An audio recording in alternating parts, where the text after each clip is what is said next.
மிகப்பெரிய துன்பம் துயரம் என்ன தெரியுமா?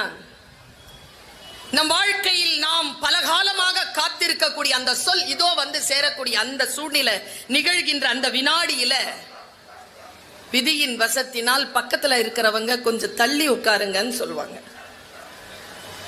சில பேர் சொல்லுவாங்க அவங்க ரொம்ப நேரமா காத்திருக்காங்க, ஒரு நாற்காலியை கொண்டு வந்து போட சொல்லுங்க. நம் கவனம் அங்க போகும். அப்போ சொல் நம்மை கடந்து போயிருக்கும். மறுபடியும் அந்த சொல்லுக்காக நாம் காத்திருக்க தொடங்கினால் அது ஒரு சுத்திட்டு வரதுக்கு 30-40 வருஷம் ஆயிடும். யார் ஒருவர் சொல்லை கவனமாக கேட்டுக்கொள்கிறார்களோ, வந்த நோக்கத்தை யார் ஒருவர் முழுமையாக புரிந்து கொள்கிறார்களோ அவர்கள் ஜெயிக்கிறார்கள் என்கின்ற வாக்குமூலத்தை தந்துவிட்டு, சொல் ஒக்கும் கடிய வேக சுடு சரம் என்று ஏன் தலைப்பு தந்தேன் என்றால்,